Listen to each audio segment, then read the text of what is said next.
And so the Village Green is about coming together and explore a very hot topic, something that is going on for a lot of people, and bringing distinctions and having a cuppa together. So how would it happen in the Village Green if we would be all together in one physical space?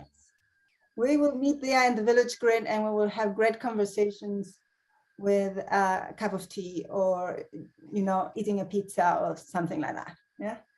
It is a space that you are welcome to join and also to leave whatever you want. There's no registration or no obligation. So long your juice and your inspiration and your questions are here. If you want to do something else, you are completely welcome. The best thing will be to just say it maybe in the chat and a small goodbye or something like that, if so to not interrupt the flow of someone else sharing, for example. Okay, so today we have this topic about the being overwhelmed. And I chose this topic because many people told me exactly that. Like the first weeks when I was thinking about, oh, I want to create a space where I can bring my service, but I don't know what kind of space. And then so many people came with the same thing about, oh, I'm so overwhelmed. I'm totally hooked into all these topics that I have to do and all these tasks that I have to do. And so I thought to bring this today. So how is for you? Do you know that thing of being overwhelmed is part of your life? Yes. Will you share, Damiet, will you share a little bit? How is it for you? How is it for me? Well, yeah, I feel there are so many tasks that that needs to be done, and there's this work as well, which is my main priority. Like the PM is like, yeah, I've got my heart in that, and I want to move into yeah, being a next culture, and still the modern culture is still banging on my door, and yeah, so what is it that I need to focus on? I was good in holding space for myself for a while, so really going into like, oh, what do I need? And that felt really good. And now the time has come, okay, I need now action, because I also need to make money, and my truck needs a lot. I want to move to the Golden Bay, and that needs a lot, and I don't know where to start. Like there's all these things, and at the moment I'm really in action. And yet there is so much more. Today I have this is PM work is my priority. I already had a meeting this morning, and then an emotional healing process. I held space for someone, and now I'm here. That's my day. I thought, yay, I'm living it. And yet the other tasks the other tasks are still there. That I think like, oh, it's a beautiful day. My truck really needs to have that layer on there because it's leaking in there. I'm having a website that I'm creating for myself because I need to get myself also out there now in the world. How do I do that? I want to write an article because that's part of the possibilitator training. Okay. I just can't. so it goes like that. You've nearly got as many things to do as Josina. She got 540,682 things to do. Okay, so many things on your plate. Yeah, days to do.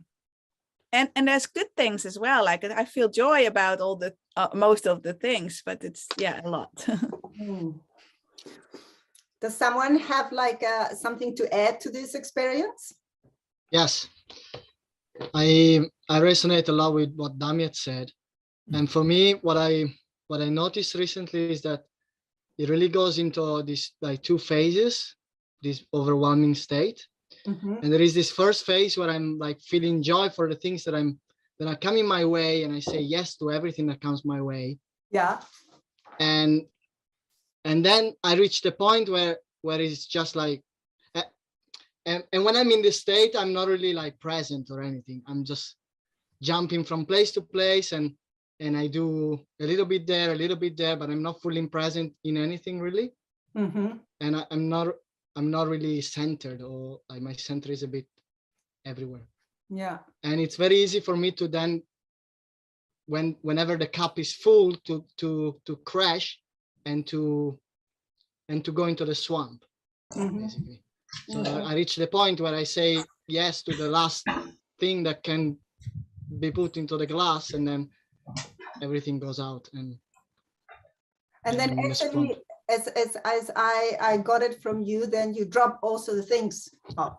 Yeah. Right. Then I'm like, I'm not there anymore. Yeah. So it's this trap of feeling overwhelmed, right? Like put so many things on your plate that you feel overwhelmed and drop everything off, so you don't do anything else. Right? Yeah. And I'm feeling overwhelmed because of that, because then nothing really happens, and then I'm like, oh, but there's all these things that needs to happen, and nothing. Yeah, if I'm in a swamp, I can even do less. Yeah. That's what a fake yes is, because what you're actually saying yes to. Wait. We're just sharing. Don't. Yeah, no. But just let the people share about how is the experience before you bring distinctions. Okay. Yeah? How is this for you, Arilyn? That's great. I love sitting in a cafe. Yeah, so like everything that's already been said, and just to elaborate, what I find is when I get to that overwhelmed state and I'm saying yes, I've actually forgotten to say yes to myself, to take care of my sleep, my food, my health, my rest time, and my alone time, and also my relationships. My primary relationship with my husband, it actually goes lower and lower the more I'm spread out. And so then I go into that crash where I have to stop everything. And yeah, it's quite big, and it feels like it's a real yo-yo thing, and it's exhausting for my nervous system too.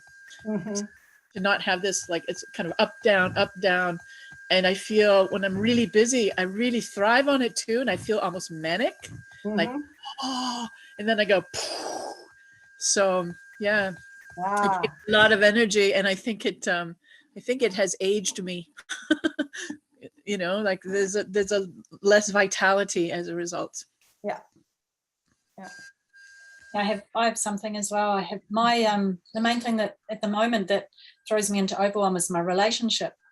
And what I find is that if I'm okay inside, things go really well. And as soon as something happens, and it just happened to me this afternoon, I hit something and I just let everything flow. And I noticed how overwhelmed I became, and I just wanted to die and do nothing. So it really takes me to this really a place where I just don't want to do anything. And then I get really frustrated after time because I'm not doing what I want to do. And it's like just this, it's just I'm wasting so much time in this place of being so overwhelmed. But there's also gold there because I've made some discoveries. I had a great discovery today. And I got through it really fast. Great, super. Yeah. Another personal experience? Yes. You see it. When I reach a state of overwhelm, the state of overwhelm can usually be triggered by other situations. Yes, by my former relationship that takes still so much of my energy. I can be in fear, and fear elicits the overwhelm, or sadness can elicit the overwhelm. And when I don't catch it at the beginning, yes, I hear what Jacopo and Damiet, well, what Jacopo, what you described is like, you're busy. You forget about everything. And then I often get to a place of freeze, and I can't do anything. So my mind blanks, and then I sit there, and that's it for a while. And then I can either go into like a depressed state with sadness and fear. Sad that I'm not able to do anything of all of what I've got on my list, and the fear that it's never going to change. And I've observed that after a state like this, it takes me several days to calm my nervous system down from that state of overwhelm. And that I'm sort of, yeah, it's like one step forward, two steps back, and I have to rebuild that before I can get there. So would you So say you have too much energy in your nervous system, or you have too little? You have less energy than normal. So are you exhausted, or? Well, during the overwhelm, I'm frantic. Yeah. Afterwards, I'm exhausted. So the frantic is, I don't know, I think beforehand I already lack energy. Beforehand, okay. Because if I have good energy and I'm more centered, then I can have more clarity. When I'm already exhausted, when I'm already underslept, I easily get overwhelmed because I lack the clarity. I lack the clarity and the conscious anger levels that I need to make choices to create like a schedule, or to create clarity about prioritizing. Yeah. So for me, what easily gets me into this state is tiredness. Tiredness. Okay.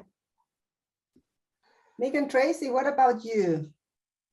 Yeah, I find it's what I go into overwhelm with is when I've got new things to do, new things to learn, and I like that. It kind of happened a bit with me with PM, where I could kind of see there were all these kind of new things, and it was like there was just so much stuff to learn, and or I've just got a new website and I've got a lot to learn with that, and I kind of go into this child state of like, oh, it's too big, it's too hard, I'll just do it later, you know, which means not really at all. So yeah, I associate overwhelm with this sort of sense of like a child state. Yeah. Well, it's too much, so then I don't do anything, because the mountain, I cannot climb the mountain. Yeah, and then I just go default back to all the stuff that I know how to do, and just do my normal regular stuff. So it makes it hard to expand. Yeah. Thank you. Thank you. I have another something that, oh, sorry, Tracy. Thanks, Susie. For me, I lose my sword when I'm in overwhelm. I get the indecisiveness, and as people have talked about this, you know, loss of time with actually trying to decide what to deal with first, and sort of paralyzed by the options. And what's coming alive for me is a sort of a simplified physical version of this. We have a shed that is completely chaotic, loaded with stuff, and for years this is kind of how we roll. And I always set these determined kind of like, I'm so excited to deal with it, and it's going to feel so good, and I get really kind of, yeah, this time it's going to happen, and then I walk in and I just go, wah! I don't even know where to start, and my mind goes, I know that, oh, I should just start with one thing and don't try and do everything and just do a little bit, and all this kind of rational stuff, but it doesn't help me actually get back to that feeling of I want to do this. I just walk out and slam the door and fall in a heap, basically. Yeah. What is the result in your life with that specific, when you sort of an energetic leakage? There's this constant like, I really need to do that, and then when we want to do something and you go to find something, it's that there's all this time lost floundering around, and the feel of going into the space is like, it's still like this, and so it's taxing on energy, and energy leaking.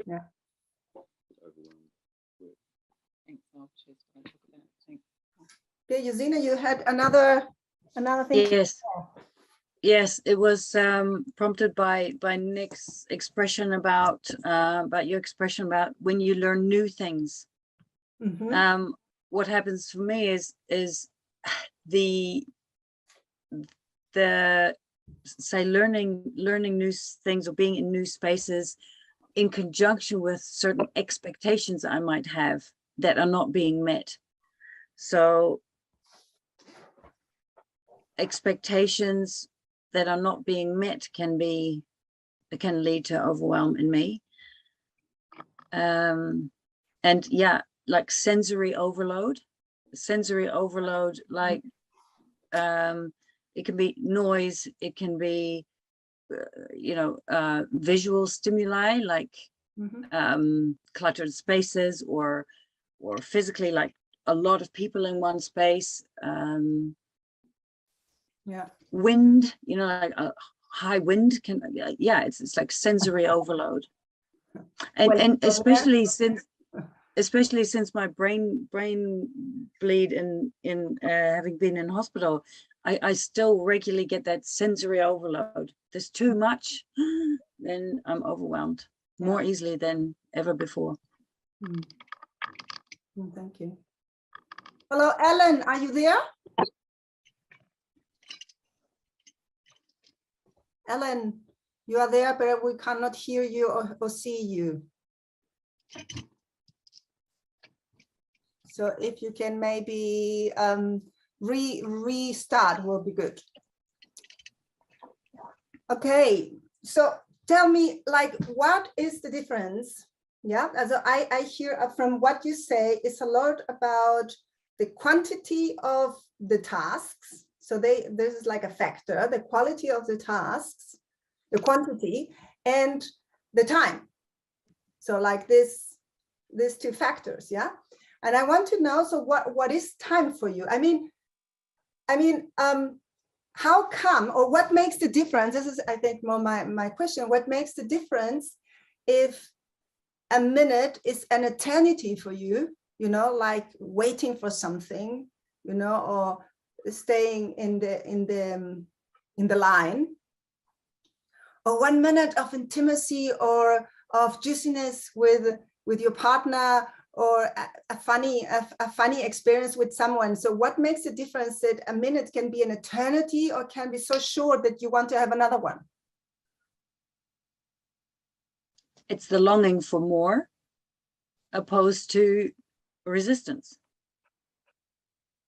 Okay, so what makes the difference of you get this or that? It's something about the presence, like where is my center right now? Like, yeah, the more I'm present, like for me, overwhelmed, the first thing that comes to me is the children, and like the lots of, not only my task, like it's a lot of things to look after, to help with. Yeah, and the more I'm present and like centered and in my zone, then there is more, I don't know, possibility for joy and just being in the moment and not being in the future or in the past. And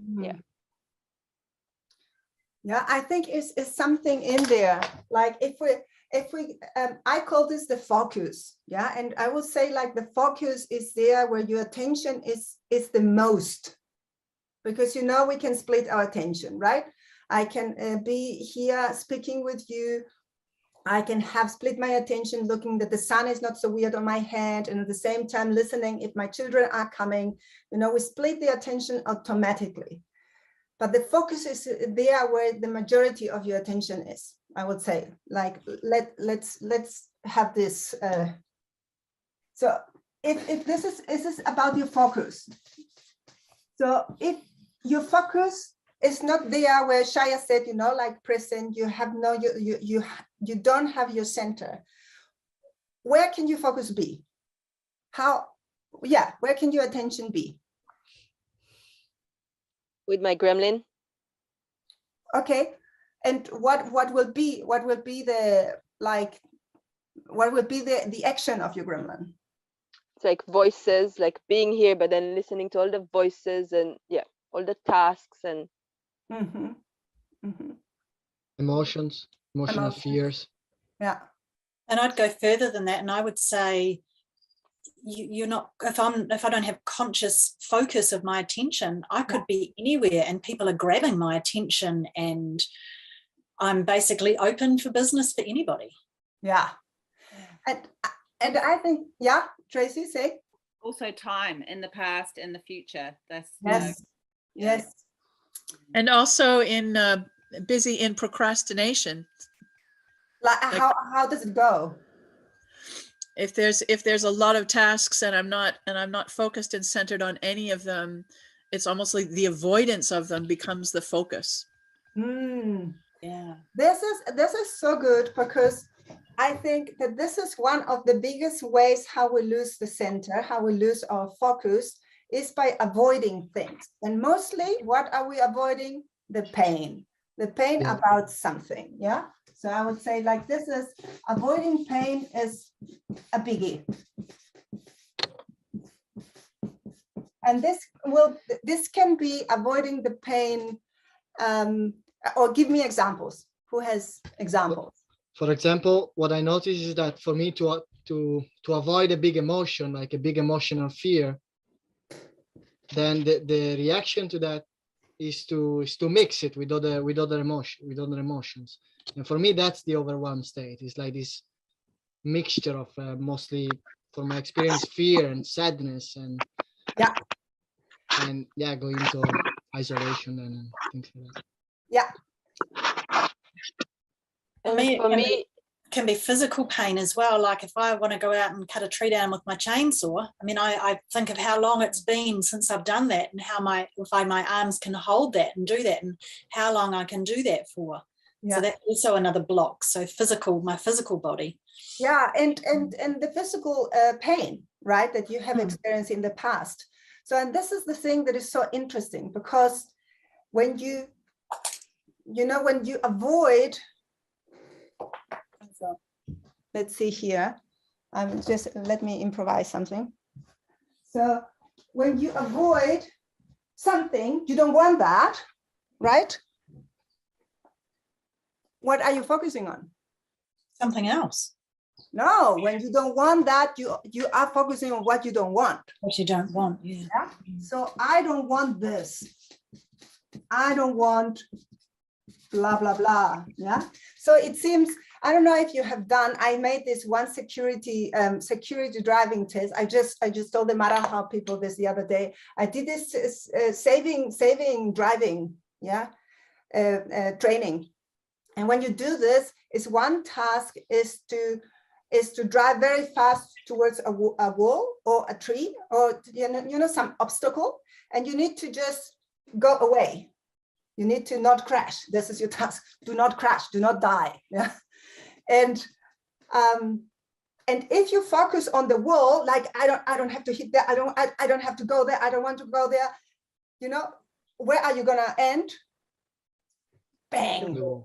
Crash, right? So if we want to avoid the pain is the object of desire. So yeah, the pain is what are we walking around? Yeah, and it's like the same thing. If I tell you here, so don't see the flowers, don't see any flowers. Yeah. And do you notice like this, how many flowers did you see? 4 or 5. Yeah. And so if I tell you don't do this, then your attention will totally just automatically go in, don't think about the blue elephant. Yeah, and the attention will ding, go there. So avoiding the pain is one of the most most easy thing to lose the center. Sachi, are you there? Yes. Hi, we cannot see you. If you want to be seen, would be great. Okay. Hi. And and the thing is what Jacopo said. Why do I lock into I don't want this? It's because of the emotional fear. Yeah, the emotional fear locks me into what I don't want.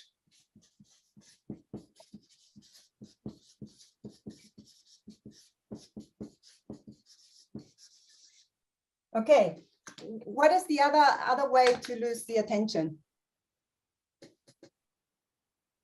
scattered focus. So if you focus on too many things at once, yeah, it seeps energy. Like you can't get anything done if everything gets 2% of your attention. Nothing's going to move. Yeah, and how do you come there? So where is your focus then? You have no focus. You have no focus. So if you have no focus, what happens? You stop. It is what Joe said. If I have no focus, because I have an attention, I cannot not have an attention. If I do not do this by myself, I will take other people's focus. Right? If I do not have my attention, I will take other people's demands.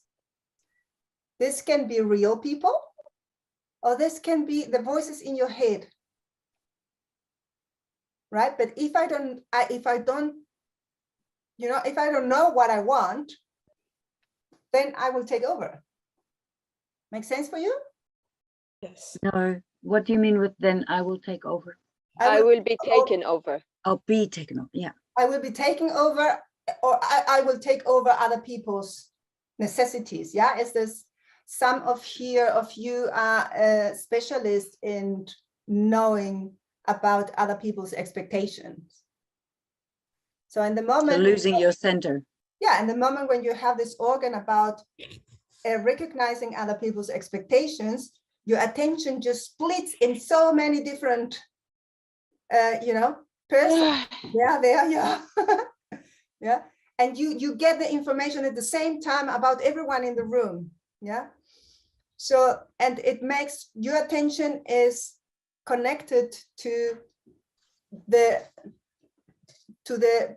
necessity of the other person, or in your head, yeah, or what is happening in the voices.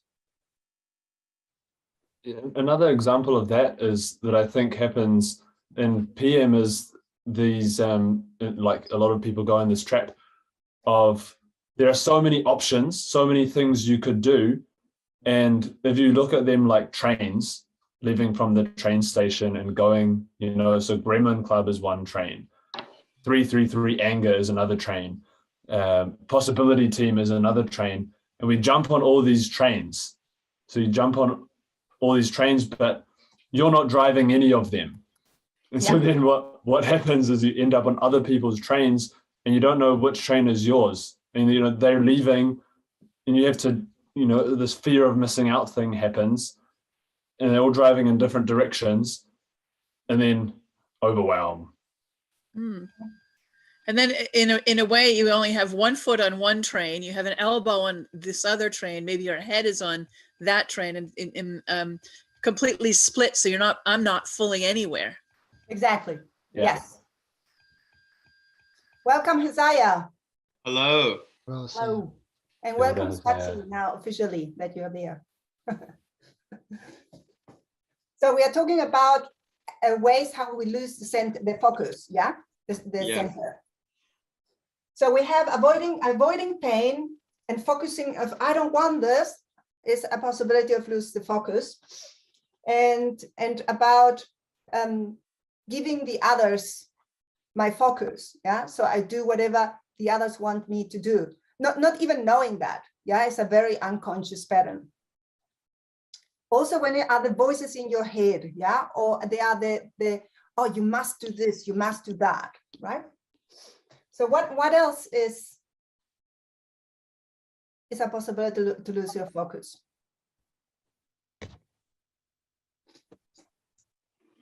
Something's coming up for me around the idea of making things bigger, like the stories start that you sort of grow this thing into something bigger and bigger and bigger. So again, I guess it's just the voices, but so instead of focusing on the reality of what's there, all these other stories get layered on top of it and make it even bigger. Yeah. And what is your grounding having from this, making the stories bigger?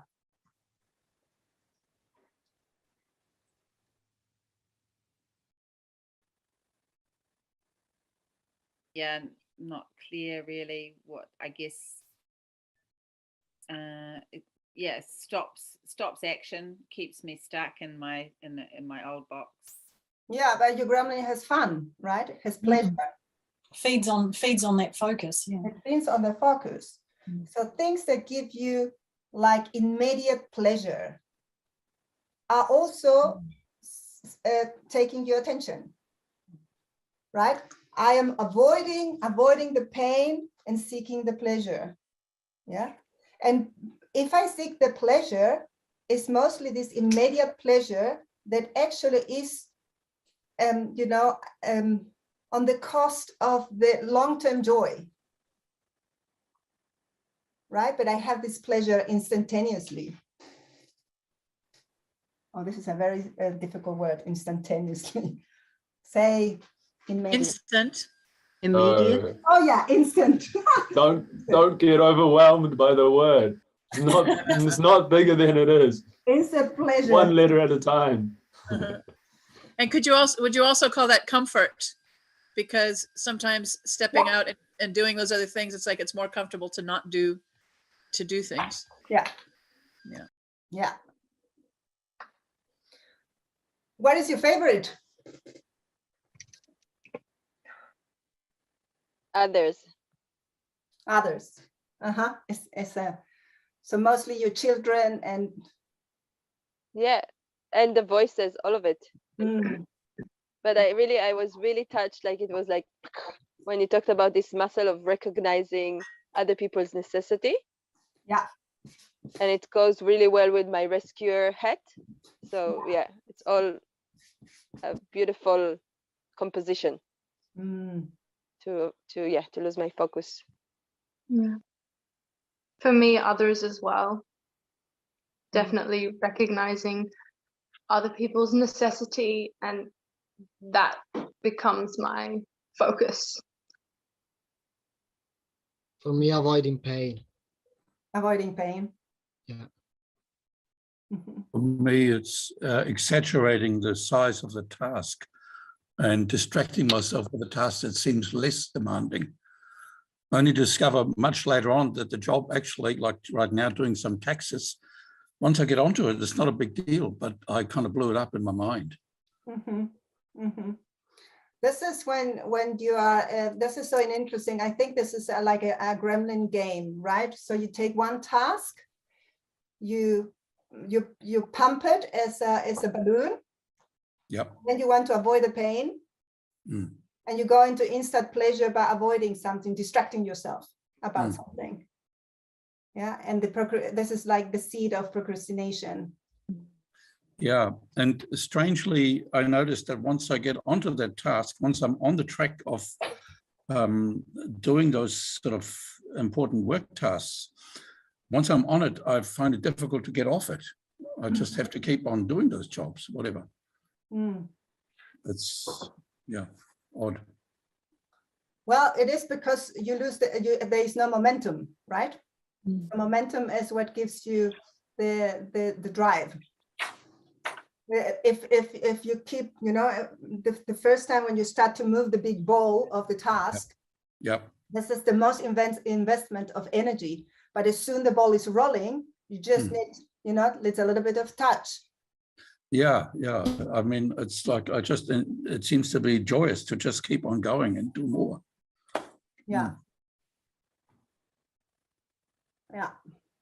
For me, it's social media gives me instant pleasure. The distraction of being on my phone or my computer, or for both of us, playing a game that we like to play, also gives us, well, it used to give us instant pleasure. It's funny, it doesn't work so well anymore. You mean like the game is over, or you mean like playing is actually no more satisfaction? We've noticed that playing isn't as satisfying as it used to be. Somehow, I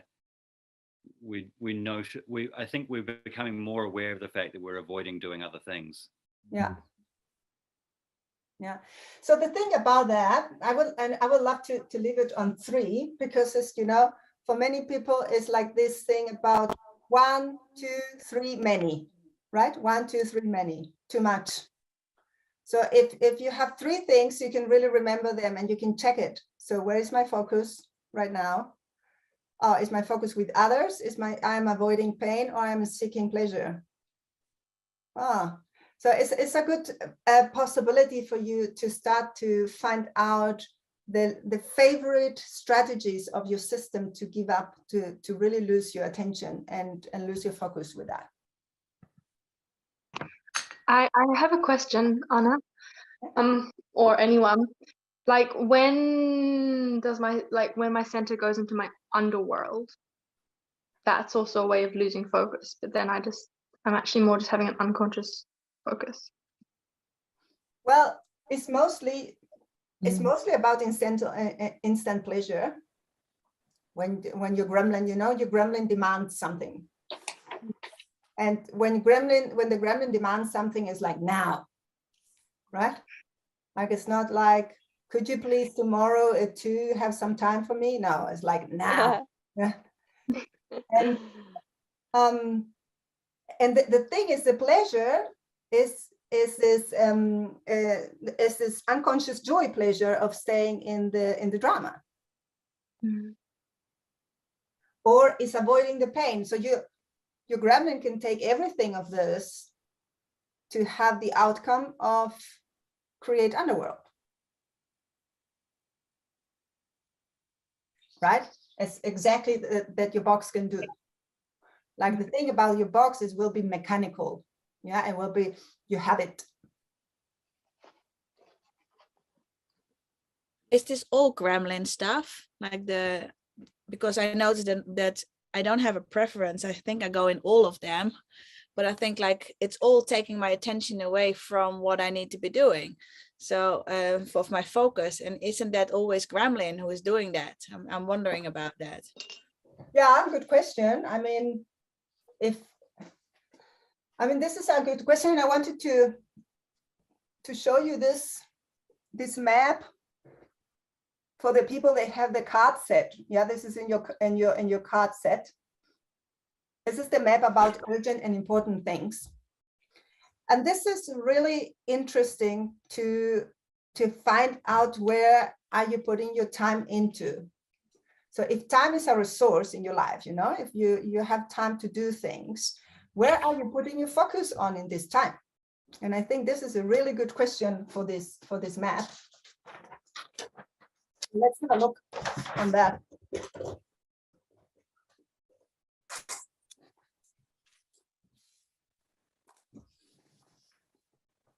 So this is the map of urgent things here.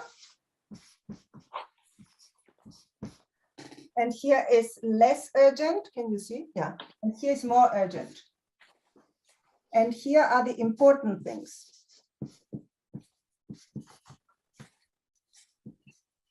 What is the difference between urgent and important? We will see. Good question. And here we will put like more important and less important. Yeah. And then we will combine. Oh, let's make it like this. And then we will combine those.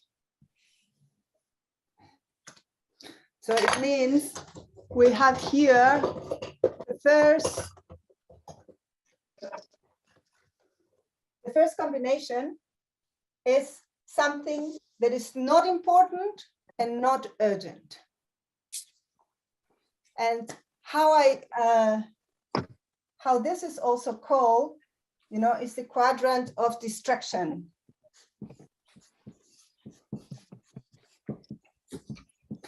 This is what Nick said, right? Like he just said that, oh, I lose my time in social media. I lose my time and scrolling. And this is really, this is gremlin feeding time. Yeah. And mostly you are doing also stuff that you don't have to. Like, for example, you eat and you are not hungry. You are hanging around browsing in the internet, but you don't have to search for anything. Like it's not real a motivation there. Do you know this? I like to do this in the op shops. Yeah. Yeah, you don't really need something, but you're looking. Yeah. So there are activities that normally they don't require a thinking. You don't have to think for that. You don't have to put your attention on that. You don't have to, they don't require your presence. You're just like in this zombie thing. Need to say something? Yeah. So it's the area of distraction. This is the area when then we start to clean up when we do the first phase of gremlin transformation work. Yeah. And so where are you putting your time? So what is yours? Aurora, where are you putting what are you doing and not urgent and not important things? I feel like everything can be a distraction, like social media, but yeah, getting snacks from the kitchen. I was about to have a hot chocolate then. Like, right? oh. Yeah. Yeah. So very good. What are you doing, Tristan? I am watching Britain's Got Talent YouTube on YouTube. I love it. Yeah, what for pleasure gives you that? What is the immediate pleasure that gives you to do that? To just imagine how amazing it is to be there watching this singers come out of nowhere, like this surprise auditions, and how it is for them, their life changed in 3 minutes and they became famous, things like that. Yeah. Drama. Yeah. So do you do this like consciously to feed your gremlin? Sometimes, yeah, and then sometimes I wake up about halfway through and I go, yeah. You got me. And then I remember what I was actually going on YouTube for, and it wasn't that. Yeah. Okay, it's gremlin time. Have you had this sometimes that you are like in, I don't know, you are, I don't know, social media, the black hole of Facebook, and then you see, okay, I will just check this one message. And then oh God, it's already an hour and I'm hanging in Facebook. And this, to go out of this space, this is gremlin transformation work, right? Like why I'm distracting myself from and what from, yeah. Okay. Anna, please, what does it say above gremlin time? No presence. It doesn't require no your presence. Yeah. Thank you. I can use cleaning as a distraction. Oh, yeah. Yeah. Mm-hmm. Yeah. Okay. So this is distraction. So when we combine now, say urgent. One thing that I want to say is that the result of living here or putting your time in here for longer is being so, it's such a great insatisfaction because it does not feed your soul. It does not fill your heart, right? It's just this it's gremlin feeding time. So it is after a while, maybe you have this, it feels like, how does it go when you had too much alcohol? Hangover. Yeah, it feels like a hangover after having a chunk of time in here. Do you can you relate to that? Yes. Yes. And it's drained, like your energy is gone, right? A feast over. Yeah. There's also a numbing quality to that distraction. Totally. Totally numbing quality of that, yeah.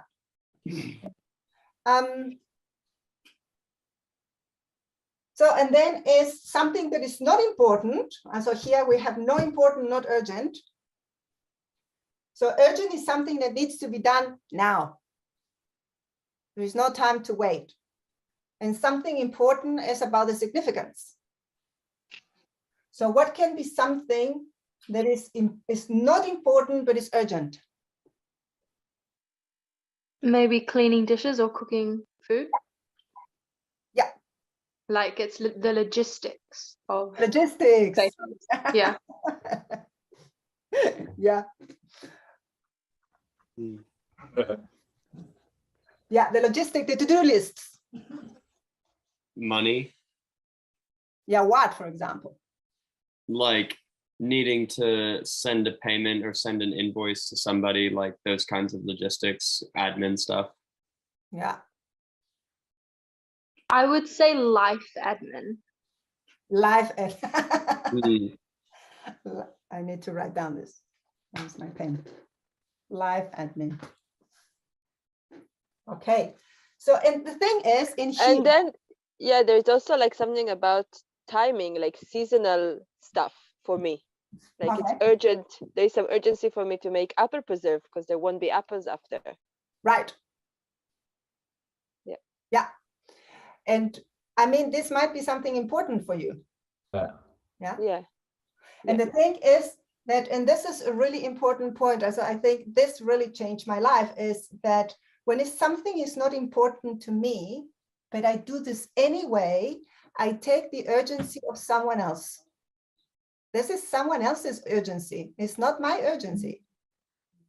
But if I am one of these people who, for example, loses the focus in others, yeah, I will not distinguish between the urgency of others, the urgency of the voices, or my own urgency. I will not distinguish between so.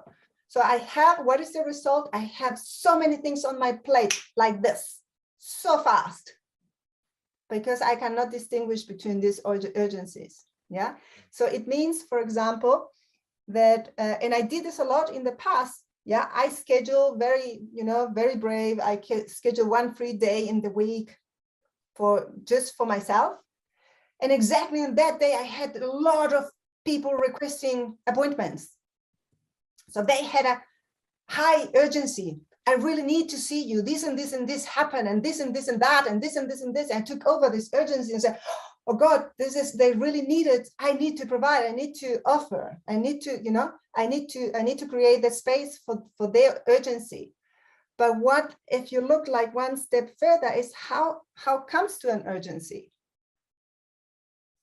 What will you say? If you make it your own problem. If you take someone else's problem. Yeah, but how comes this is urgent? Delay. Yes. It means something, maybe, so this is for you to check. I use this a lot as a checkpoint. Maybe it is about the person did not take care of in the right time. The person did not put attention in the time when it wasn't urgent. And now that it's urgent, it's presenting me the urgency and I'm taking over the urgency. So I make it to mine. And I need to recognize that, because in the moment when I recognize that, so, oh, this is actually the way how I'm a rescuer. I'm a rescuer, totally hidden, because I accept the urgency that is not mine. And the same from the other side. When I don't take care of myself, for example, and the urgency start to rise, yeah, the symptoms in my body start to rise, then I go and do something for that. Then I have this urgency, and I expect maybe the other person will take my urgency just because it's urgent.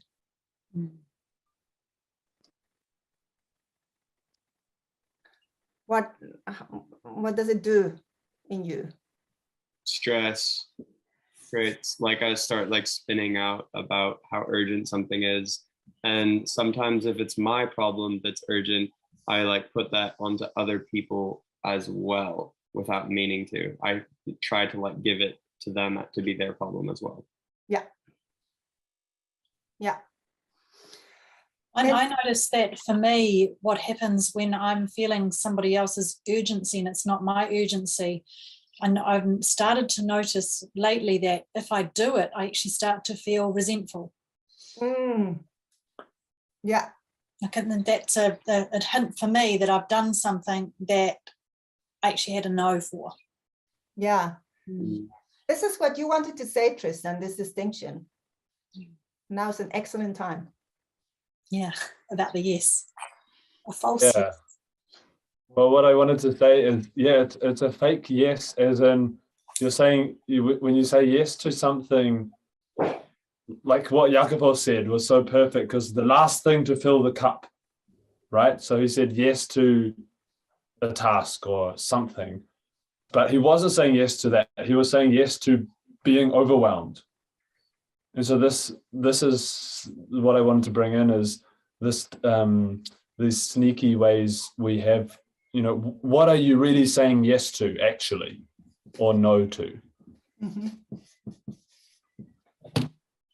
Yeah.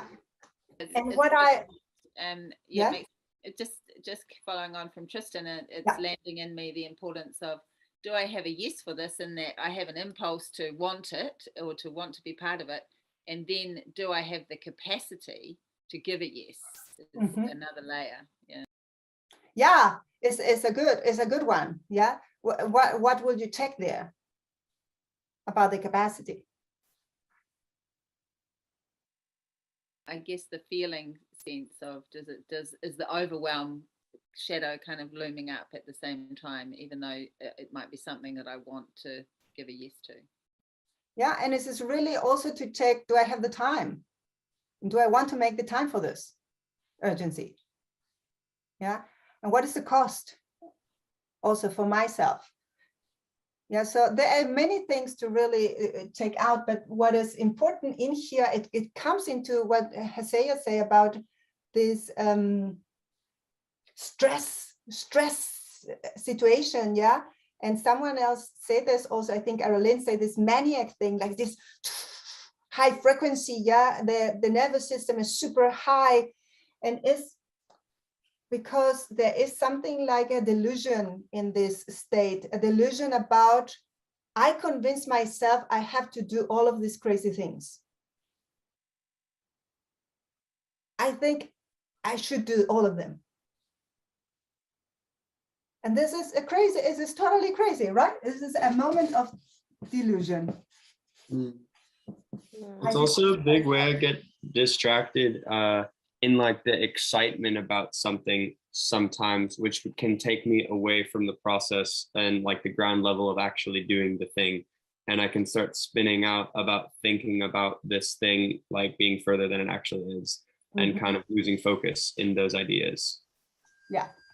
Yeah, I have a similar thing along that, where I get very excited about an idea or an offering, a proposal, and I'm really in the energy of that. But the follow through and what it's actually going to take of my energy and time, I don't have as much presence or contact with that. I'm very much in the feelings of the idea of what's being proposed or offered, and I follow that, and then all of a sudden I'm booked. I'm booked solid. Yeah. What brings us to the next level, which is like, it is very urgent and very important.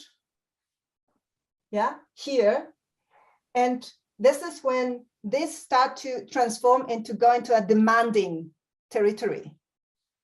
Yeah, you cannot not say no. This is demanding urgent and important things. They cannot be, say, dismissed.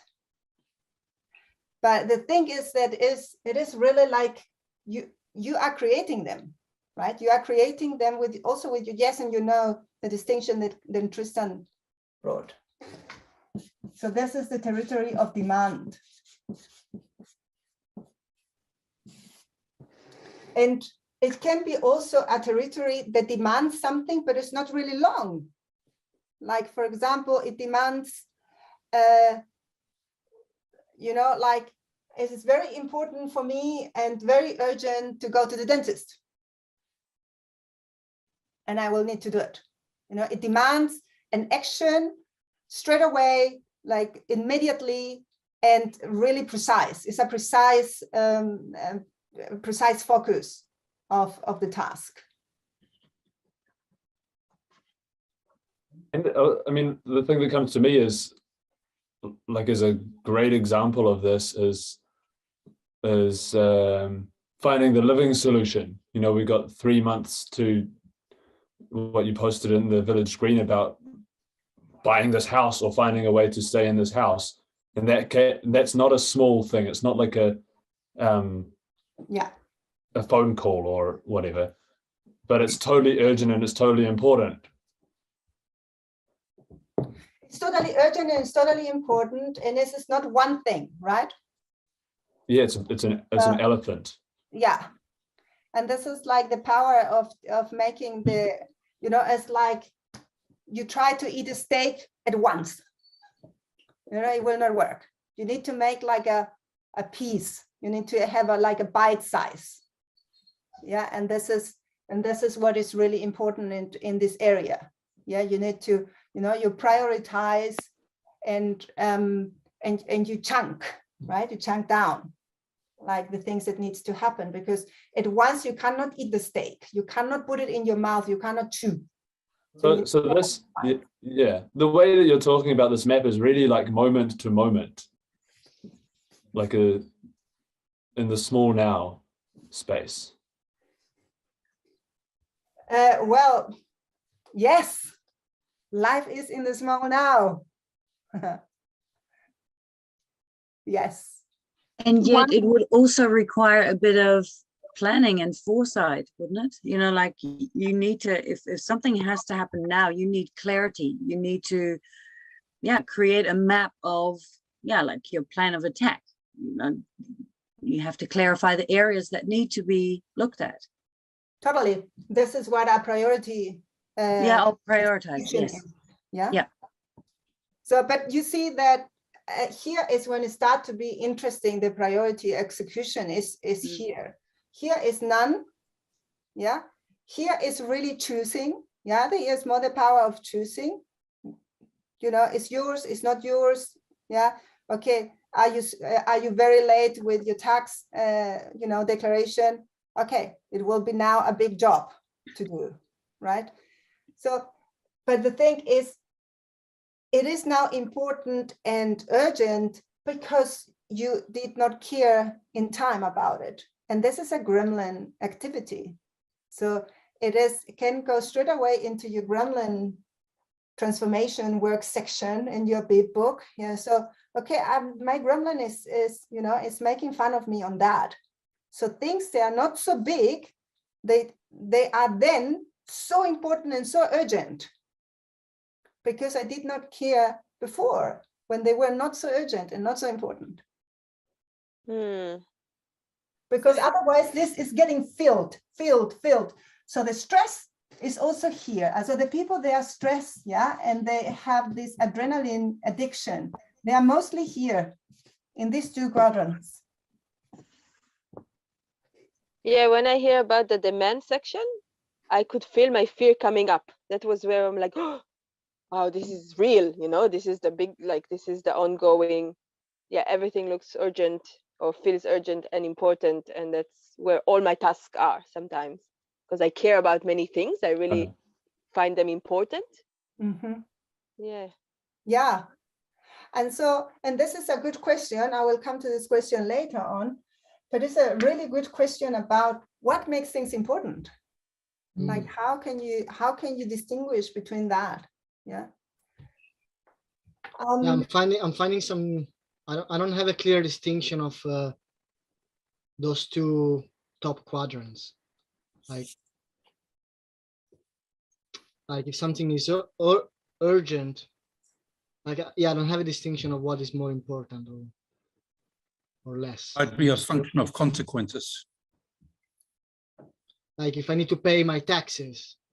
Yeah, if I don't do the GST, then it goes up by 10 or 20 or whatever penalty percent. And I go, shit, that's whatever, you know, let's not go there. Yeah, my question is more about the importance, not like the urgency.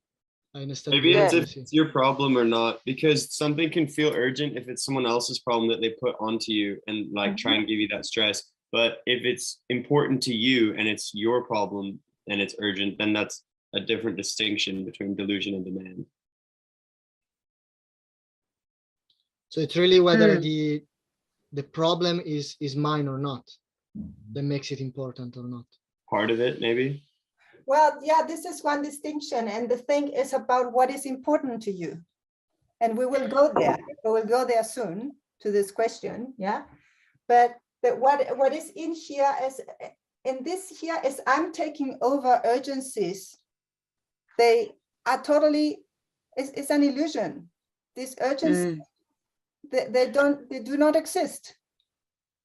I have another go into the attitude of, I make myself believe I have to do all of this. I see something else. I see what I have seen in myself with the demeshment process, that my child ego can bring upon great urgency. And I have seen in others a parent ego, which expresses great urgency, which is not coming from an adult ego point of view. So I would distinguish, well, or I would question then, when you are in a place of, when you sense urgency, I is speaking, what's happening? Which I is speaking? Yeah, it's a good one. Yeah, which I is speaking. And the other thing that's coming up for me is the thing around commitments. So if you have made an agreement with someone that something is going to happen at a certain time, as that time approaches, then that kind of, starts to become urgent. Yeah. And also, if you have a job that requires you to do things at certain times, then that needs to kind of, take your focus at that point. Yeah. Like being a midwife. That one, you never know when the urgency will arise.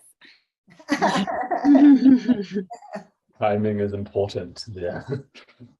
And here is also what was for me the key of this quadrant actually is that when things they are important and urgent, then what makes the thing stressful is in my case is to think I have to do all of them,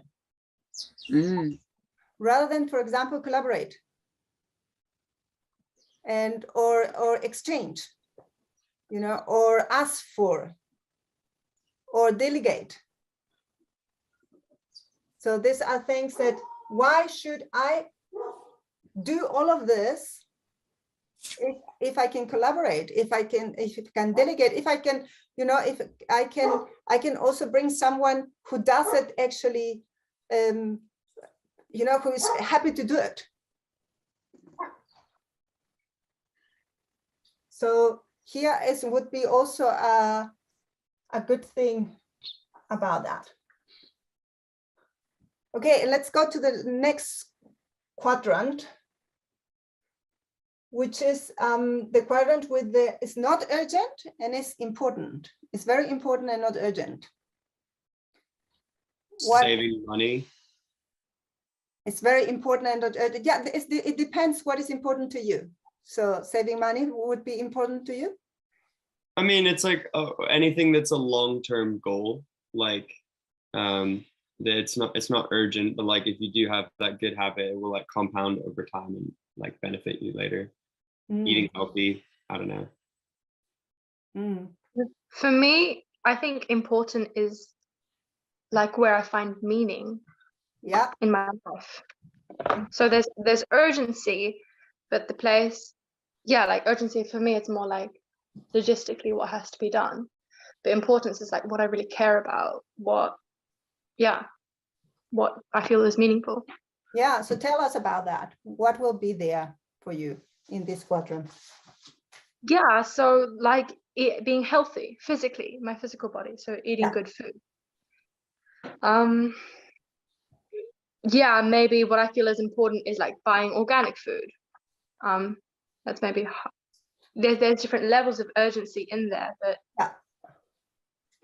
for me there's the place where urgency and important meets, for example, like climate change, where I feel both are there.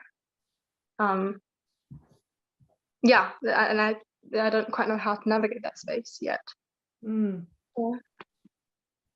What I can't think of that many things that aren't urgent, that are important to me. like something that's they're pretty married, those two things. If it's really important to me, then it is urgent, and I'm like doing that every day. And if it's not important, then it's not urgent. And I'm not really understanding the difference, like how something can be important but not very urgent. Things like sustaining relationships, which are important, but they can they get pushed aside because they don't necessarily have that urgent energy, even though, Getting into the garden could be another one. You know, it's quite important to get into the garden, keep the garden up, but it's not urgent because of, you know, if the weeds grow, everything will still be okay. Yeah, I mean, the urgency is it doesn't, you know, it is not, it doesn't have to go into a task right now with an urgency of a date. You don't have a date, do you say dateline, right? Yeah, a dateline that you need to do this now. You are under time pressure, yeah? So the time is the main factor in the urgency. And what we are talking about here is really the space for you for fulfillment, for, you know, like for purpose, for meaning, for what actually, you know, what actually do you care about? What is your life about? What do you choose in your life to create and to put your energy? Because you know, when you are focused, into something, there's where your energy flows. This is what are you creating. So if you're focused on the wall, you are creating the crash. What are you here focusing on? My being. Yeah, what does it mean? How does it look like? For the possibility management activities, all of that is really important to me, and I put a lot of time in there. Like it's meaningful, but it doesn't have to. It's not urgent, although there's an urgency of it in that development. But it's important. But because I put all of my, I spend a lot of that time there, and then I leave other things, and then it becomes urgent, and then I'm too late, because I love to spend time in a meaningful place. Yeah. So this is a good dynamic there. Yeah. So there is something that you are losing your center and then things are getting urgent. Yeah. For me, I would place balance in there, you know, like one day the balance may be a bit out, you know, because all of a sudden you know, unexpected things come in that you do. But in general, balance is important, because if in general I don't have the balance between feeding my being, feeding my emotional bodies, then over time I will not function, and it will turn into, demand, because one of the other areas is depleted. Yeah. It's kind of like those maintenance things. I feel like the world's not going to end if you don't do it today. Like if you eat one unhealthy meal or like whatever, like, you know, you don't exercise for a week, like you'll still be okay. But it's not urgent, but it's important to like keep it up just for your quality of life and your happiness. Yeah. So the time is not tell you this to do this. Yeah. The urgency, the time tells you to do it. Yeah. But here is really you choosing what is important to you. What else can someone else share? What is here in this area for you? For me, it's aiming to go for a walk, 45-minute walk every day, and you know, in the weekends driving to somewhere like the Oireki Basin in Auckland and actually walking around there. So I've got this beautiful green. So it's about nourishment. What's important is buying good food, which has already been said. For me, having nourishing conversations and connection with people. Getting outside and being in green and nature. And this is like the interesting thing about this when this quadrant becomes alive, is that we know very well ding ding ding, and here is like I could put there this or that, you know? But it's like a really precise and crystal clear clarity is very often not here. And this is what you know, in order for us to really thrive, but here is the energy coming from. Here's the energy investment. Yeah, I invest here my energy in. Here's the energy coming from to me. Yeah. So if you will decide from now on to put there like 50% of your energy in this, on your time in this, like create your life that is coming at least 50 to 60%. You just invest your time in this. Yeah, your life will just get the energy booster. Because you are not leaking your energy and things like that. Yeah, there also needs to be done. This is nothing against that, but the level of energy that you will get is much higher, and the satisfaction will come because you are nourishing your soul, you're nourishing your heart, right? You're nourishing your physical body, you know, all your bodies through. But this, like this distinction is that what is important is when you're not talking about what is important for your gremlin or what's important for your box, because you know it's all totally subjective. But yeah, I think a lot of us know what's important for those parts, but this clarity about what is important for my being, this takes like actually that your being has space so that you can discover what's important for your being, and clearing the attic from the cobwebs and the old things that are in there, and getting familiar with that space to discover it or something like that. And this is what very, very often is a space of, you know, it's a space of communication where it's so available to just talk with other people about what is important to me, so another consciousness can listen to me, can give me a completion loop, so I go to the deepest layer of the information. I can go to, yeah, like almost the instructions there are in me about my being. Yeah, and so everything that I do is connected to this. And this is, yeah, then I'm not just having a to-do list.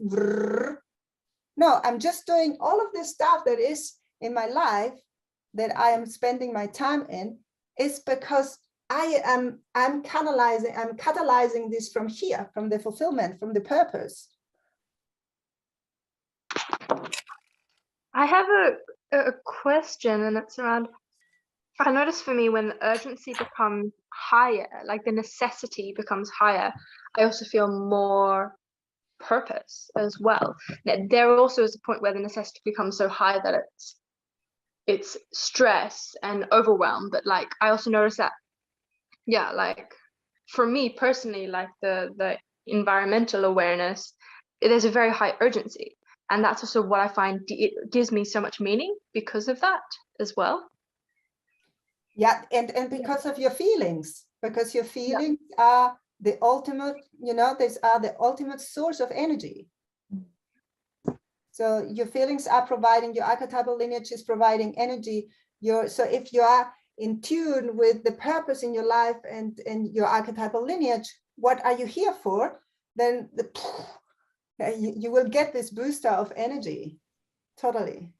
And it creates some form of flow too. It becomes easy when you're in that place of, and it's something that I've been feeling the last week, is this, from my behind, I feel this push forward and this flow and this creation force that just wants to come through. Yeah. It's that quadrant. There's something to be careful, or I don't know, it makes me think of this thing of the mass formation thing that can happen. So for example, when COVID came in the world and this whole thing happened where everyone, or you know, the New Zealand team came together and everyone stayed home, and we were all going in this direction of not letting COVID into New Zealand. And this like gave people meaning. So it's like, okay, yeah, you know, come together, we're all on the same team. We're fighting against the virus. And I think the same thing can happen with fighting against climate change, for example. So anything. So we put the necessity outside, and then this makes the force. And I think there's another, it's possible to not have to wait for outside circumstances to be there before you create your necessity. So you can be in the driver's seat of your necessity, like already. Yeah, I can feel that's kind of unfinished, but I'd be interested to hear. There's something about fighting against that doesn't quite land for me. It's like if we fight against something, it's like hitting against something. So it's almost like finding a way of being in alignment with, if climate change is a thing, it's like finding an alignment to be on a go with that rather than fighting against. Joe, what you said, it reminds me of this thing I heard like the other week. And there's like enlightenment, which is like being enlightened from the front, and that like push from the back that you're talking about is like backlightenment. And it's this word that somebody said where it's like you're actually opening up and letting the light come through the back of you and like push you out the front and push you forward to like align with higher consciousness and your goals and visions and stuff. That resonates with you. Yeah, thanks. Yeah, it's kind of like what Anna said at the beginning, you know, it's like when you don't want something, you can't go towards what you don't want. You have to go towards like the thing that's coming through you. And like, you know, I feel like, you know, a part of me is already like in this space of like being clear about my purpose and meaning and fulfillment and all that, but it's like I feel sadness because it's not connected in all my bodies. Mm-hmm. Yeah, like I know it up here, but there's something that got lost along the way, so it has to like, yeah, be reconnected somehow. How do you notice that, Aurora, that is not? Well, because I've been looking for my fire. It's like there's this like numbness or fear that's happened, and it's like I know I'm going in a direction, and I've been going in it for like 8 years or something, and yeah, but there's this like, I don't care really, like I could be here or I could be there, and yeah, there's this like whatever apathy about it that's come around again. And yeah, part of me is like, but where's my fire? I need to be like more angry about something, but it's like there's just emptiness. And will you share what is here for you? And yeah, community, aliveness, and adventure. What does it mean? How does it look like? It's in the relationship that I have every day with myself and with the people that I meet and with the land. So yeah, it's like a constant curiosity of like, what is it's a curiosity and a commitment to relating. But I've said it so many times, it's like here now, you know. And can you be more like, what is the outcome that will tell you that is real? You know, what is the result that you are creating? I guess the result in myself is like that I'm noticing my feelings, and I have more aliveness and empowerment and choice about what I do. So that's where possibility management comes in. And in my relationships, it's like I'm able to be there through conflict and disagreement with anybody that I meet, like, and build closer relationships with my family and show up in my sadness and anger and hold space for myself. And yeah, and with the land, it's like discovering what it's like to have to receive information from the land and like let it speak to me, and like to discover this relationship and this listening to what it wants to become, like how it thrives and evolves. So I can, yeah, so we can learn and, you know, from the design that nature is, and we can evolve as nature. Yeah, you know, like it's when you are speaking, I don't know what are you talking about. Like there's like somehow, and I don't know, there is something I relate to what you say now with, you know, where is my fire? And it is maybe because you are very cautious in your vision. Like it is not big enough. It is not dangerous enough. It is not bold enough. Yeah. Then rather than to say, listening to the fire, you say, I am, you know, I am the Gaia's ears. That you go to the next step of really being so bold that this just gives you another booster of, you know, going into the edge of your comfort zone, because it's dangerous to say something like that. Like who knows what does it mean to be Gaia's ears? But I'm just giving an example. Yeah. Well, when you say that, oh, sorry, you cut out. Yeah, when you say that, there's already like a lot of fear. Yeah. And this will be why the fire is not coming, is because the delivery of your vision of here is too domesticated, is too adaptive to people. They should understand what are you talking about. No, they don't have to understand what are you talking about. You know, this is that here is boldness. Yeah, here is not like, maybe no one understands what is here for you, but it's the passion. Here is the passion about something that really matters to you, whatever it is. And so the experiment that you can try is to make it really bold and share it in, like, you know, with using the special plastic, you know, this plastische is like this really, these words, they transport more than just the sound, they transport the whole energy into the space. Another example of that, which is a few days ago, I realized that I've been aiming to have enough money, like flow of money in my life to pay the bills and a little bit extra, so I don't have to have any stress about it. And so that was like in that corner, I would say. And then what I realized, I got this shock that made me realize I was not expanding my horizon to actually, what do I like? If I would have $100,000, what trips would I want to go on, or what projects would I want to support, or how would I like interact with my family? Where would I take everyone out for dinner when I felt like it? And so that was the next level of boldness.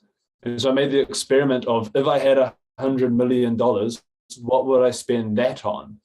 And so that's another experiment you could make in terms of that quadrant, because I think, I mean, what I found is it's pretty challenging when you really consider, you know, what would your being spend $100 million on? So it's not these fancy, you know, it doesn't turn out to be fancy yachts and you know, $1 million holidays and stuff like that, which is more what our the gremlin likes to feed on.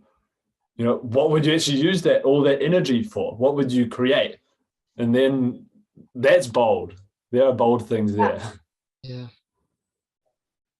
For me, like, I have been a sculptor for more than 30 years, but it wasn't really until last year that I realized that what I wanted to make was sculptures that are tools for healing.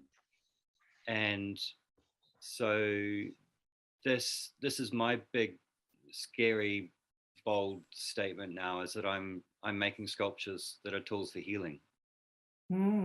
Oh, thank you. Yay. Yeah.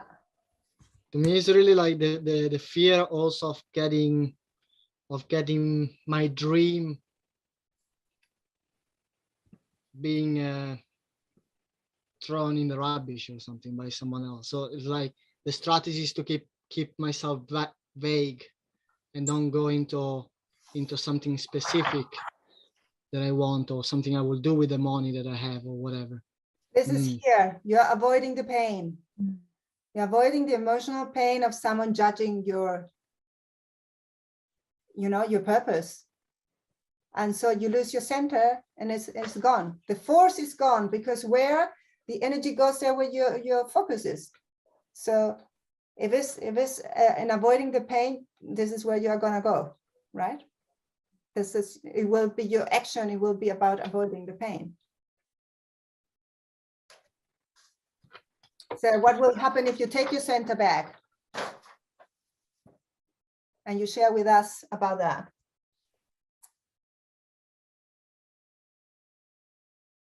Yeah, I will be more. Just do it. Oh,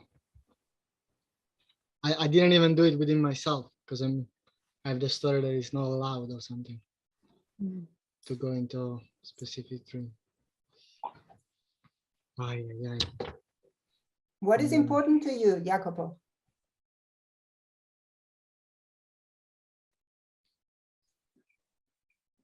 It's important for me to create a sustainable life by living in community, create connection, living out of the land, and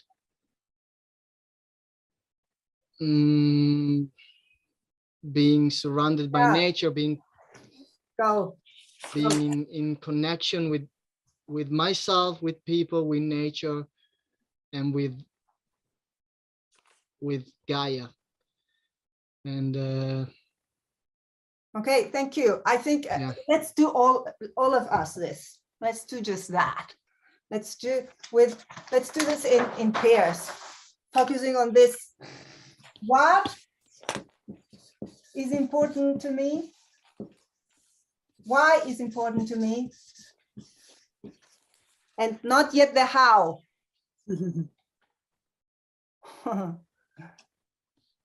And so you go into what is important to me, and then your partner will ask, why is this? So the first question is, what is important to you, Tristan? And Tristan will just this and this and that. And so stand up. I think standing up is a very appropriate. And this and this and this. And then your partner asks, why is important to you? And you just give it to him because of this and this and this, and choose big, bold words so that your energy start to mobilize. Yes? Yes. Yes. One group is with Tracy and Nick. You are 3. So let's say you have let's have 2 minutes. I think is enough. 2 minutes per person. So you need to feel 1 minute, bang, bang, bang, bang, bang. Just do not stop talking. It's like rah, a dragon speaking. So that your partner needs to ask you this question. We really need to ask you this question with a ripple effect, yeah, with enough. And so what is so important to you, Joe? So tell me about that. Will not make any ripple effect, right? I say, Joe, stand up, come on, and please tell me what is so important to you. And then you just go bang, bang, bang, bang, 1 minute, 1 minute, and then when it's read, and why is so important to you? Bang, bang, bang. Yeah. Okay, I let you know. Have fun. Arr! Arr! Arr! Who wants to share? What is important to you? What did yes, yes. Go. It is healing. It's connection. It is connection, community, living your passion, living your purpose, being connected to your being, because this planet is so precious, and because human beings are so precious. and it's so important to find this love in yourself. Otherwise you cannot love outside of yourself. And if you don't find the love in yourself, then, well, it might be the end of the world. Thank you. Thank you. What comes through me is this real wanting and longing for people to be unashamedly who they are, from their own essence, from their own being, to be able to really show up and to be themselves and to shine. And yeah. Why is it so important to you, Jo? Because it really lights my fire. I see the possibilities, like when I connect really deeply with somebody else, and I see that the possibility in them, and they see the possibility in them, and they see the possibility in me, and I see the possibility in me, and it just grows and explodes, and it allows everyone to be free of the shackles that we live in, and we can all freely be ourselves. That's why. Thank you. Passion and fulfillment. For me, it's letting my soul speak through the music that I create and challenging myself to be as brave as I can be with my art and as vulnerable as I can be.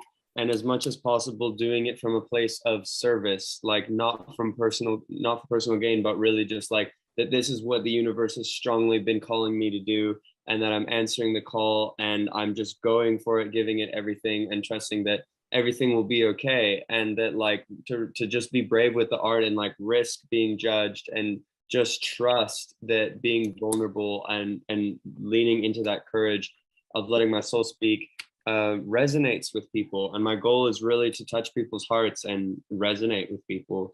And that's what I'm being asked to do really strongly. And why is so important for the village to receive your music? Because it's what I'm being asked to do really strongly by the universe. It's literally what God's telling me to do, what Gaia is telling me to do, or the universe. And I feel like maybe in the past I wouldn't have backed myself, and I would have been like, oh, it doesn't really matter if people hear it or not. And now I just am feeling like the universe is telling me like really strongly to be brave and to put it out there, and that it will resonate with people, and that it will hopefully like touch people's lives. Why is so important that you touch people's lives? Well, because people's lives need to be touched, because people need to wake the fuck up, and that's what I'm being called to do. So what? It's like, what do you mean what? I don't really get it. I feel like I answered your question. What is the outcome? Why is so important to do that? What is the result? What is what are you driving to? Evolution. Yeah, all of our evolution as human beings. And this is my small part that I can play. Like I'm just like a droplet in this river doing my part. And like I've been asked to do music, so I'm answering the phone and I'm gonna give that 100%. And everybody has their own lane and their own like position, but we're all on the same team here doing this. And I think that it's important to like give it our best shot to like help all of humanity heal and evolve and love bigger. That's next culture. You notice that if you are speaking from here, like now, and you have things to do in the other quadrants, they have a totally different quality. Like if you're brushing your teeth, you are for evolution on Earth. Do you get that? Not really. Kind of missed that. But this is exactly the point. That everything is motivated. The purpose is the fuel for your actions. Whatever you do is colored, is dyed by the bright principles coming through you. By your lineage activating your system. So if you're going to the garden and you are harvesting your carrots, you are evolution. They are not separated. They're not separated. What's your point? Exactly what I said. Can someone tell us with other words? Every action you do is about fulfilling my purpose. Everything I do, if I go to do a pottery class with children, or if I make love with my partner,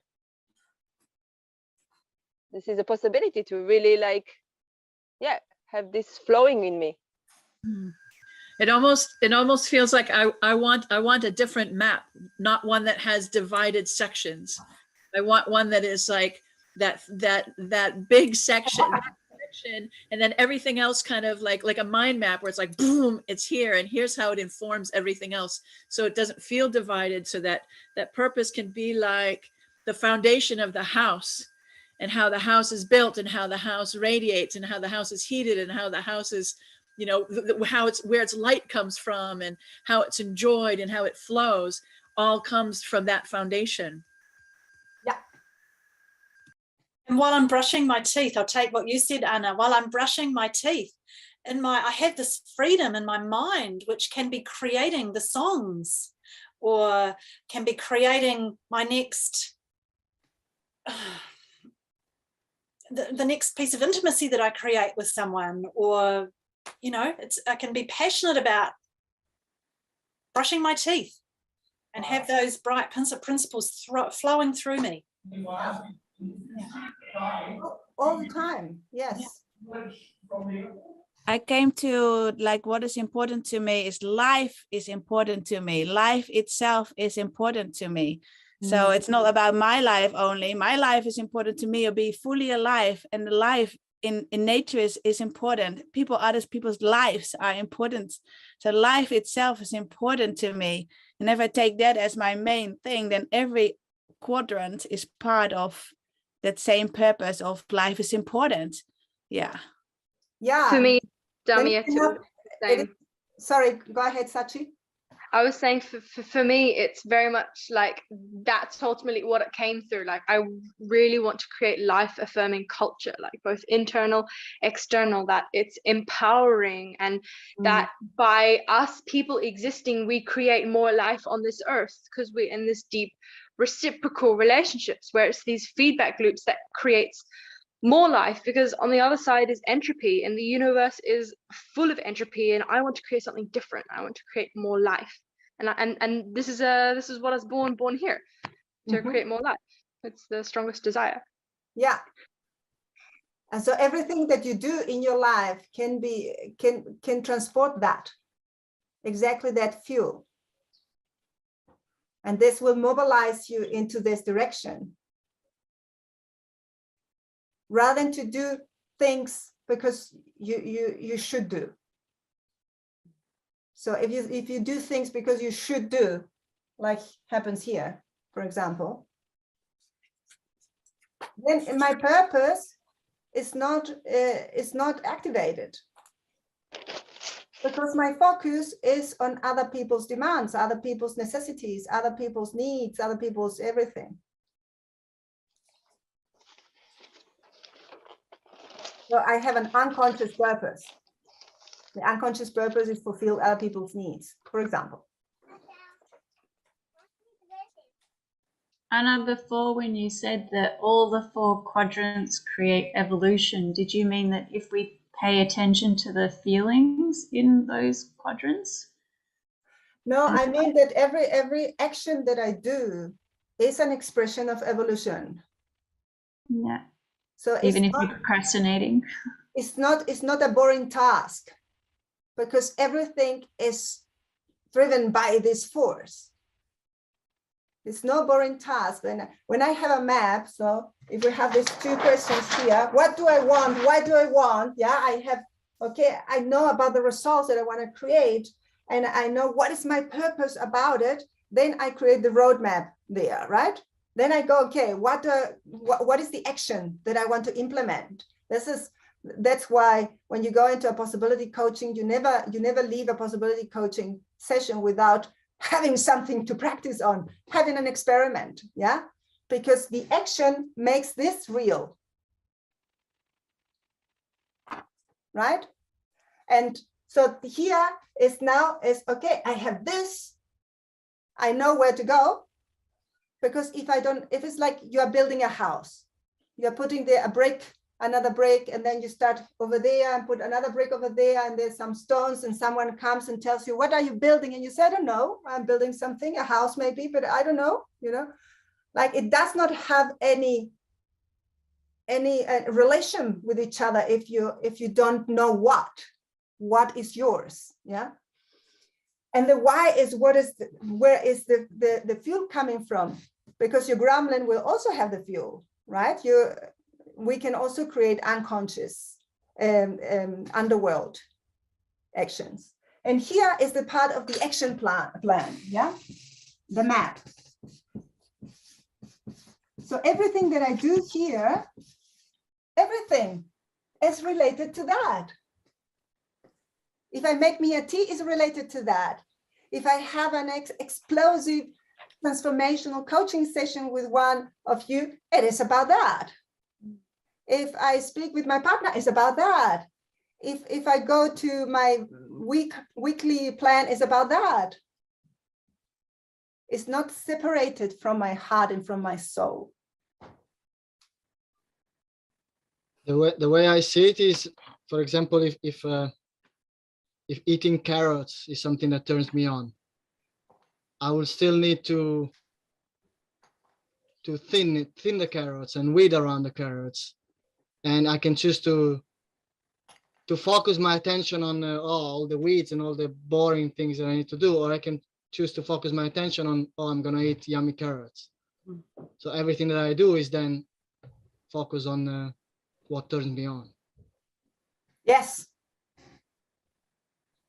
And having your gremlin like on the leash is important for this step. What did you say?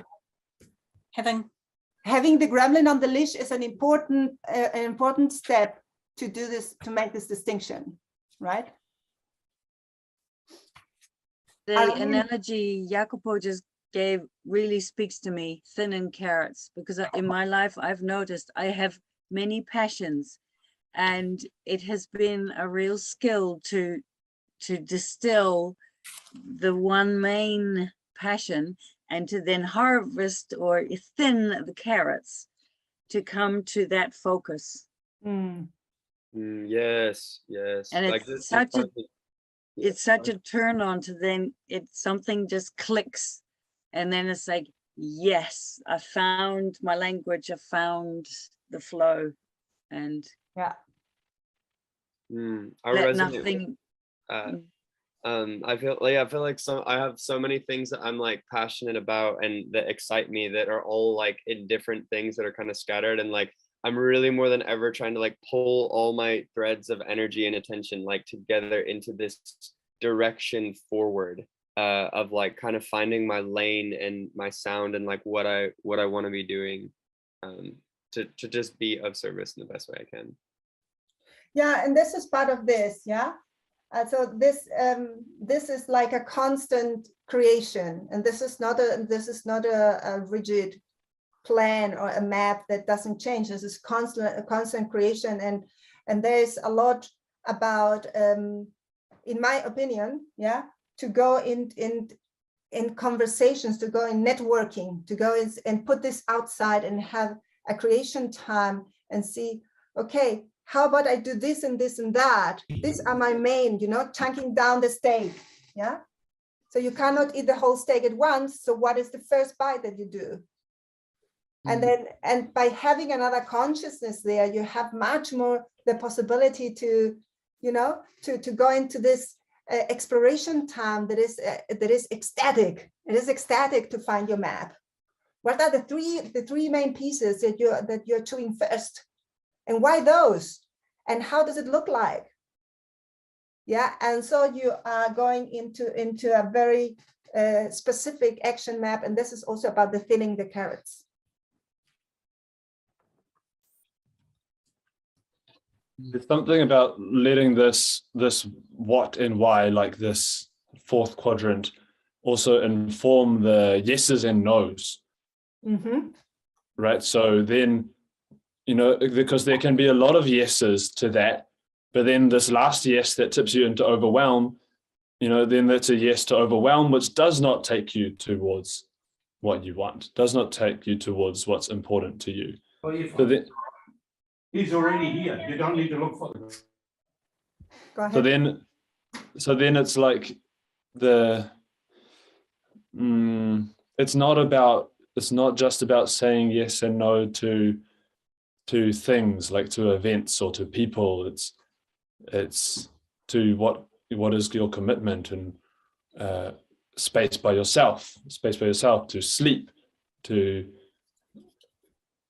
bringing clarity where there's not clarity. Yeah, it's like somehow broadens the scope of what yeses and nos can be about. Yeah. And it's coming from who you are right now, right? So who are you in this what? So if you really commit to this what, then you become a different person. By becoming a different person, everyone who is here in the EHP training knows, okay, you can change identity. Yeah. And so this is where the real fun starts. And by having clarity about the what and the why, because then it's the playfulness also in the creation of the map is coming alive.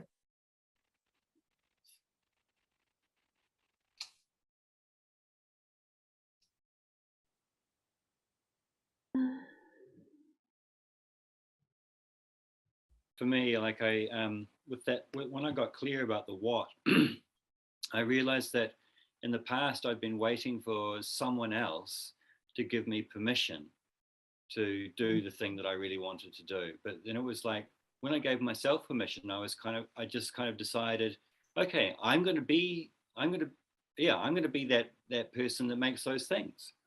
And so, yeah, it was like, I realized that I had to take responsibility for becoming the person that would make that thing happen. And who are you now? I am the person that's making these things happen. Yeah, I am. So who are you? I'm a sculptor that makes tools for healing. Yeah, amazing, beautiful, moving tools for healing. Yes, thank you. Oh, we need a lot of those. Yay. Yeah. I mean, then in a way, you're like a healer. You're like a healer who sculpts things instead of a sculptor who heals things. Maybe you sculpt healing.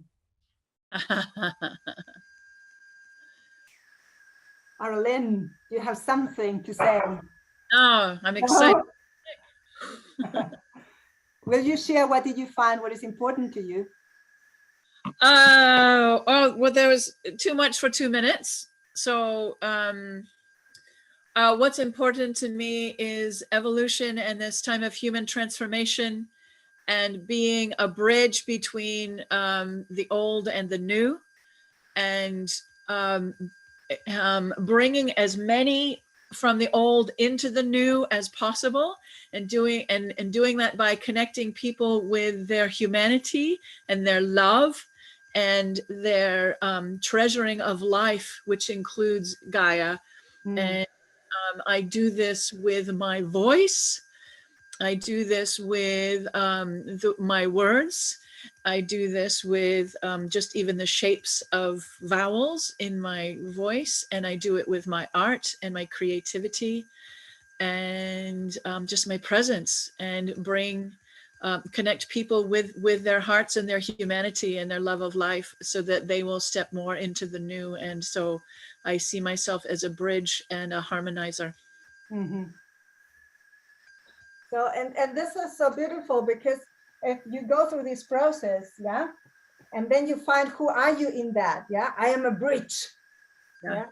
Then you go into the action map with a totally different attitude by being a bridge. And so this is like a separate village green, yeah. So we did more like that. Yeah. Yeah, thank you. Amazing. Thank you. Thank you, everyone, for bringing your gold and bringing your love for evolution here. Thank you. I'm glad. Everyone, and to Anna. Thank you. and I'm interested in everyone. Yes, thank you, Anna, and everyone for the contributions. I feel really nourished, and yeah, I really appreciate the space. And so if you have like burning topics, let us know so we can bring them into the village green. Yeah, this is such a cool idea. Anna, will it always be on a Monday at this time? Can you say again, please? Will it always be on a Monday at this time? Joe, what is your real question? My real question is, I would like to propose a new time. I propose a time one evening or in the weekend, so I can attend. Thank you for bringing your request. We will chat. We will have a look. It's not a must. I have a real longing, wanting to be involved in this again. Thank you for making it possible today. Anzac Day. Right. Holiday. Okay. Goodbye, everyone. Thank you, Anna. Bye. Bye. Thank you. Bye.